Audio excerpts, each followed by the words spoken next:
પૂછતા નથી કોઈ. બાકી જો પૂછો કર્મકાંડ કરતા કે આનો જરા અર્થ સમજાવો, અને એનો અર્થ સમજાવવો હોય કાં તો કર્દમ ઋષિની વાત આપણે કરીએ છીએ, પણ મંત્ર જો પૂછે કે ભાઈ ત્ર્યંબકનો અર્થ મંત્ર સમજાવો, ઓમ ત્ર્યંબકૈ જજામહે સુગંધિમ પુષ્ટિવર્ધનમ ઉર્વારુકમિવ બંધનાન મૃત્યોર્મુક્ષીયમામૃતા તતો. મંત્ર બોલાયો હતો. એક નેત્ર અગ્નિનું, જ્ઞાનાગ્નિનું ભારલોચન, એ અગ્નિનું જ્ઞાનનું નેત્ર છે.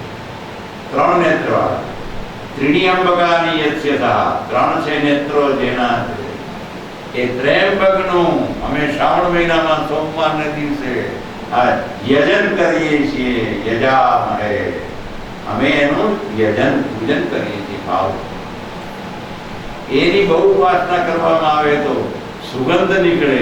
શિવની પાસે એકાંતમાં બેસે, બહુ ભક્તિ કરે તો શિવનું સ્વરૂપ કેવું છે? ત્રયંબક સુગંધિમ, જેમાંથી સુગંધ આવે, સુગંધ વાળું. બહુ આધ્યાત્મિક સાધના બહુ કરે એ સુગંધનો અનુભવ થાય. કેટલા બહુ સાધના કરે પછી સુગંધનો અનુભવ થાય.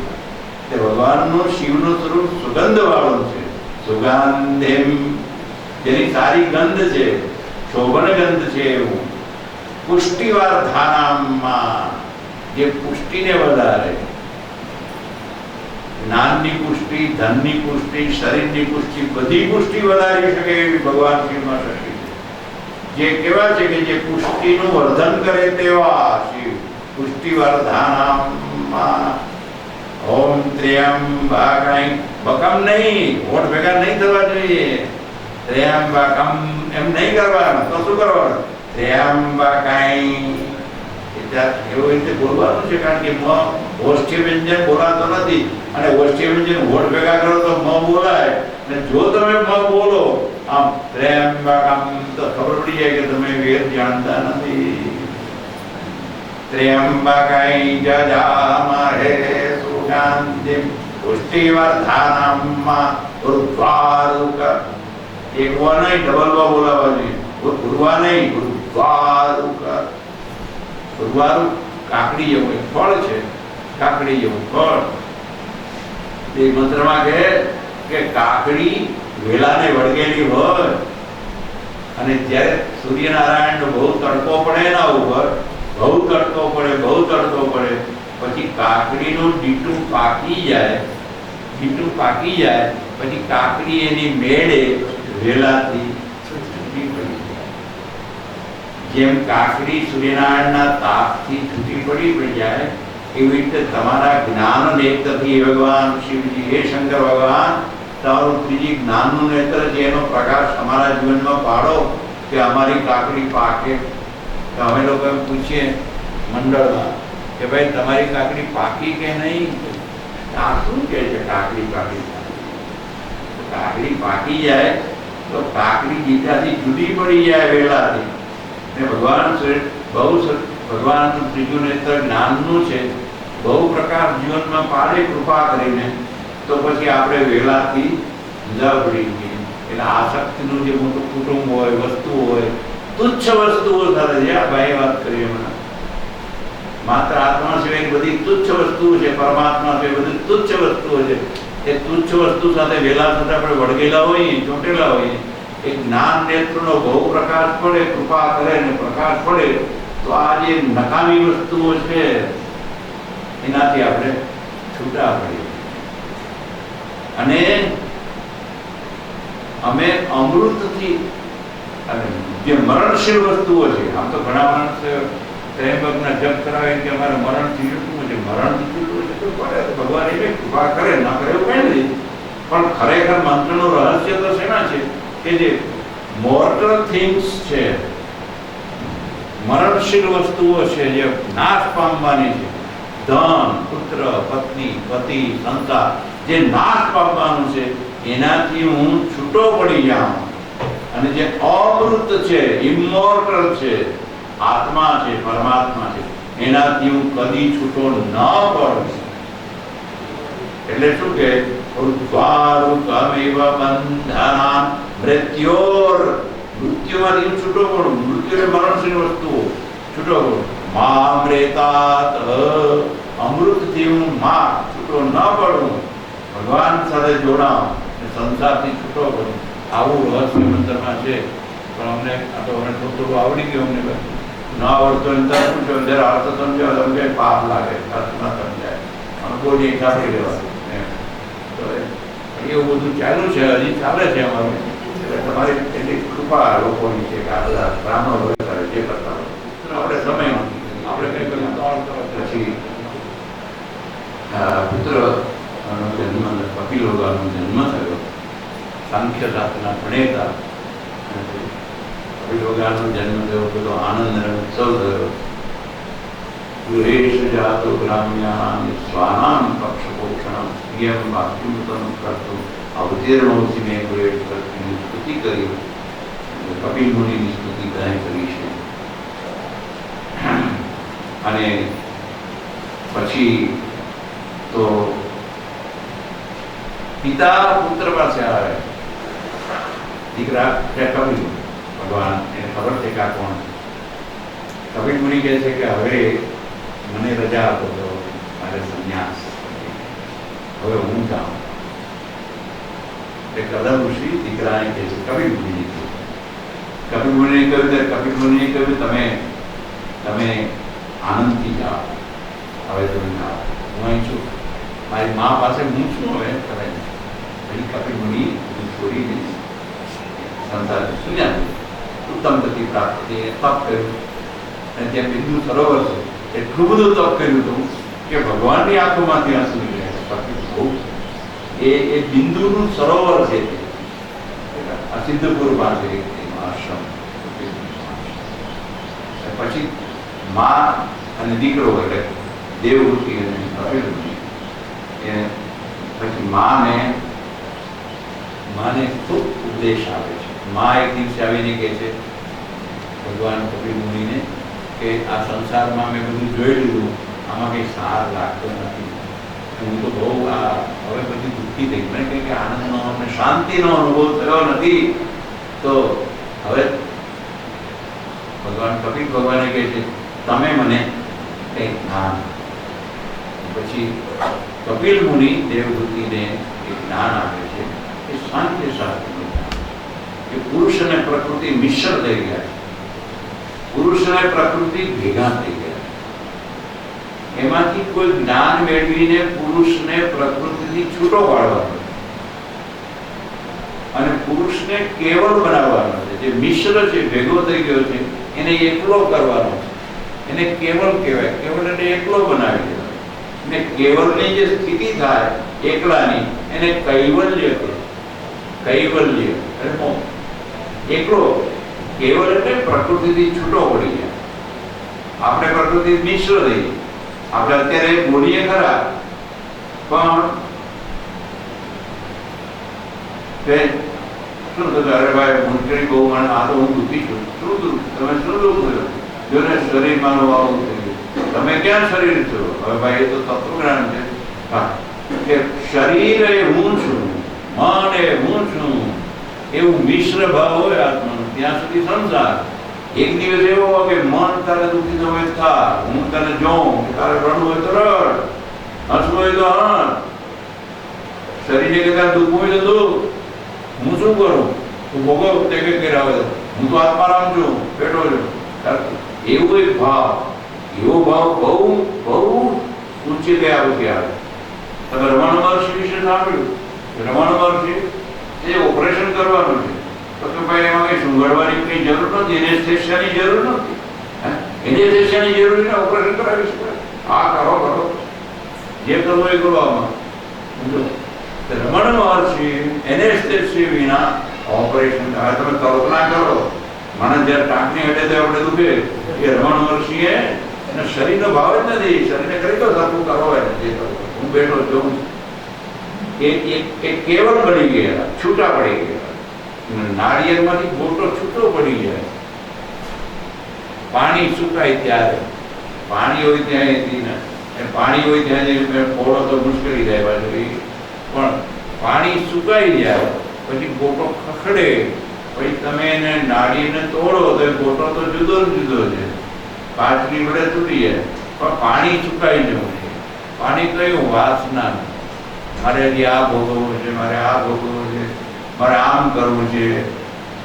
જેટલી વાસનાઓ પાણી સુકાઈ જાય પછી ભગવાન કૃપા કરે, બહુ ભક્તિ કરે, ભગવાન એને જ્ઞાન આપે ને ભક્તિ આપે, પછી એ વાસનાનું પાણી સુકાઈ જાય એટલે આત્મારામ બધાથી કેવલ બની જાય, છૂટા પડી જાય.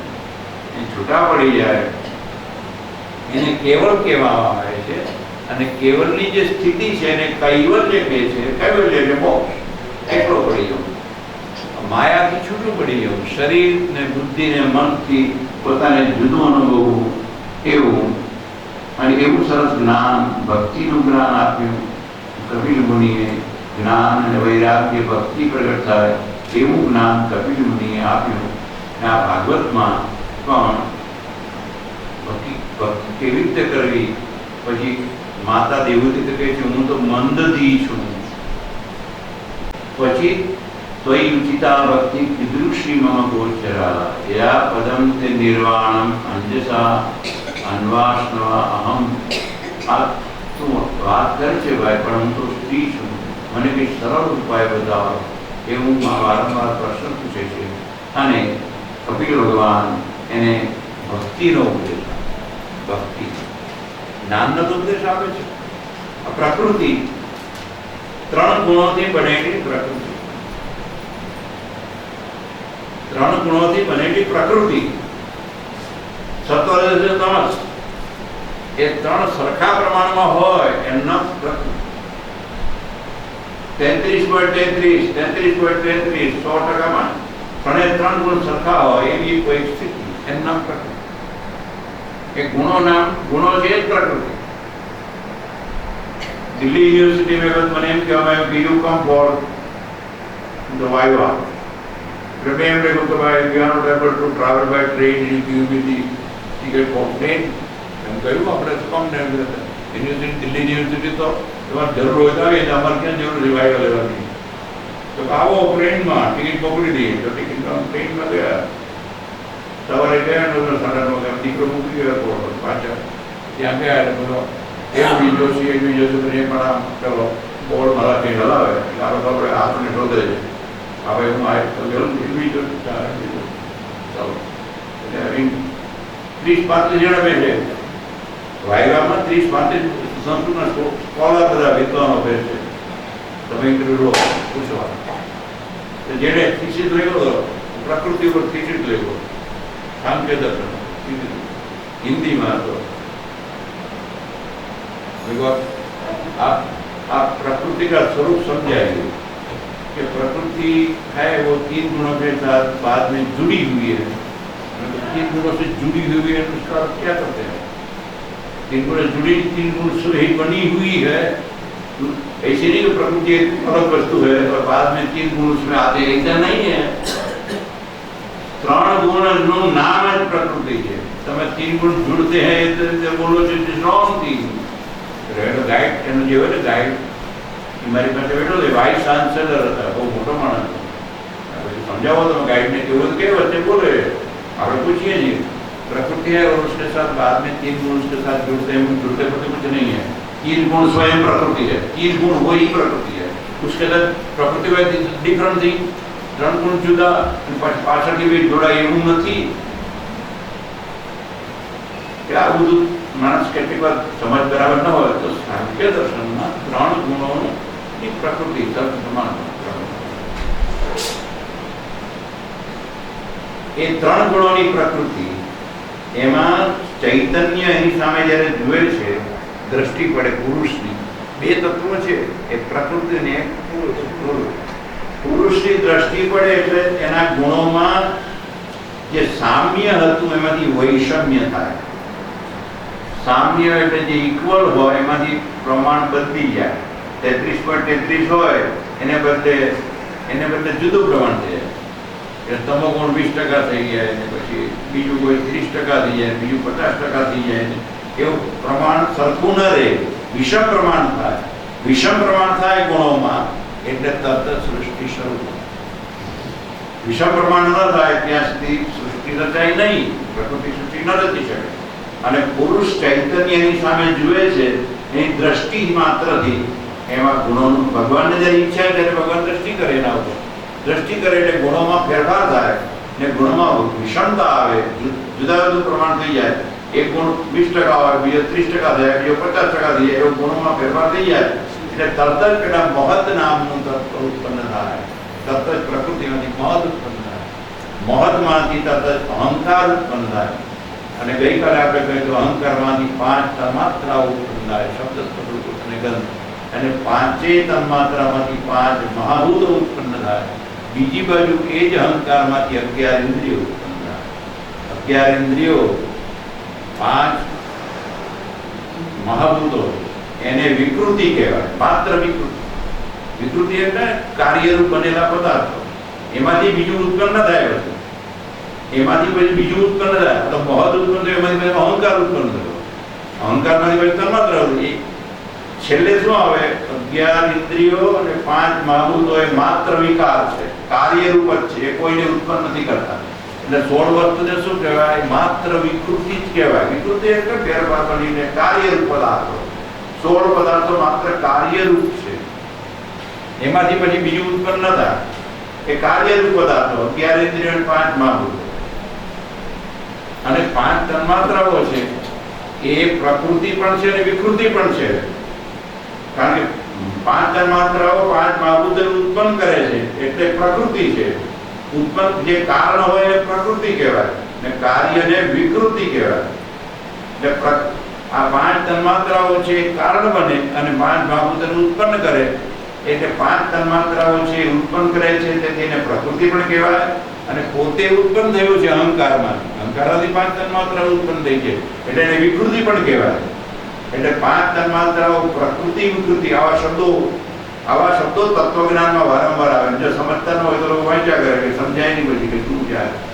એને પ્રકૃતિ વિકૃતિ કહેવાય. 5 તન્માત્રાઓ પ્રકૃતિ, કારણ કે બંને એક કારણ પણ બને છે, કાર્ય પણ બને.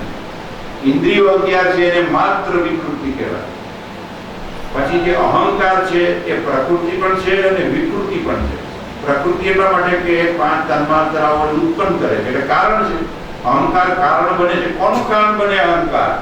11 ઇન્દ્રિયોનું અને 5 તન્માત્રાઓ એ કારણ બને છે એટલે અહંકારને પ્રકૃતિ કહેવાય. અને પોતે કાર્યરૂપ છે. પોતે શેનાથી ઉત્પન્ન થયું? મહદમાંથી ઉત્પન્ન થયું. પોતે કાર્ય બને. મહદ તત્વનું એ કાર્ય છે. મહદમાંથી અહંકાર ઉત્પન્ન થયો છે એટલે અહંકારને વિકૃતિ પણ કહેવાય. અહંકારને શું કહેશો? પ્રકૃતિ અને વિકૃતિ. 5 તન્માત્રાઓ પ્રકૃતિને વિકૃતિ કહેવાય. અહંકારને પણ પ્રકૃતિને, કારણ કે કારણ પણ બને ને કાર્ય પણ બને. એ કારણને પ્રકૃતિ કહેવાય અને કાર્યને વિકૃતિ કહેવાય. અને પછી મહદ તત્વ છે એને શું કહેશો? મહદ તત્વ પ્રકૃતિમાંથી ઉત્પન્ન થાય છે એટલે કાર્ય તો છે અને બીજામાંથી ઉત્પન્ન થયું છે. અને એ જ મહદ તત્વ અહંકારને ઉત્પન્ન કરે છે તેથી પ્રકૃતિ પણ છે. એટલે મહદ તત્વ પ્રકૃતિ પણ છે અને વિકૃતિ. તો કેટલા પદાર્થો થયા કે મહદ પ્રકૃતિ વિકૃતિ, અહંકાર પ્રકૃતિ વિકૃતિ, 5 તન્માત્રાઓ પ્રકૃતિ વિકૃતિ. કેટલા પદાર્થો થયા? 5, 6 અને 7. 7 પદાર્થો કેવા? પ્રકૃતિ પણ છે. જ્યારે 5 મહાભૂતો અને 11 ઇન્દ્રિયો એ માત્ર ઉત્પન્ન થાય છે, બીજા કોઈ ઉત્પન્ન ના કરે એટલે માત્ર વિકૃતિઓ. 16 માત્ર વિકૃતિઓ છે. આ 16 પદાર્થો છે, 11 ઇન્દ્રિયો અને 5 મહાભૂતો એ માત્ર વિકૃતિ છે. એ કોઈને ઉત્પન્ન કરતા નથી એટલે માત્ર વિકૃતિ. 11 માત્ર વિકૃતિ છે. 7 પદાર્થો પ્રકૃતિ અને વિકૃતિ છે. કેટલા થયા? હવે ઘણું પડે. 5 તન્માત્રાઓ અને અહંકાર અને મહદ એ પ્રકૃતિ વિકૃતિ બંને છે 7. અને બાકીના જે છે 11 ને 5 16. એ 16 માત્ર વિકૃતિ છે, કાર્ય છે. 16 ને 7 આ તો ગણિત પર ચોખ્ખું હોવું જોઈએ. એક ને એક બે થાય એવું બીજું કાંઈ નહીં. એક વાક્ય પ્રકૃતિ. એ પ્રકૃતિ શેમાંથી ઉત્પન્ન થઈ નથી. પ્રકૃતિ જ રહે છે. એ પ્રકૃતિ કારણ રૂપે કોઈનું કાર્ય નથી, એટલે માત્ર પ્રકૃતિ છે. પ્રકૃતિ માત્ર પ્રકૃતિ, કોઈની વિકૃતિ નથી. તો એક પદાર્થ માત્ર વિકૃતિ છે અને 18 પદાર્થ 16 પદાર્થ 11 ઇન્દ્રિયોને 5 એ માત્ર વિકૃતિ છે. એક પદાર્થ માત્ર પ્રકૃતિ છે અને 11 પદાર્થો માત્ર વિકૃતિ છે. વચ્ચેના બીજા 7 પદાર્થો પ્રકૃતિ વિકૃતિ બંને. આવું સાંખ્ય દર્શન એ ભગવાને એવું બનાવ્યું કે પ્રકૃતિ સાથે પુરુષ મિશ્ર થઈ ગયો. એવો મિશ્ર થઈ ગયો કે તમે એને છૂટો ન પડે. ભગવાનની કૃપાની યાચના કરવી પડે. એટલે ભગવાન શંકરાચાર્ય કહ્યું કે આ સાંખ્ય દર્શન છે એમાં જો ઈશ્વરને માની લે તો અમારે કંઈ વાંધો નથી, પણ ખાલી એમ માને કે નાના જળ પ્રકૃતિ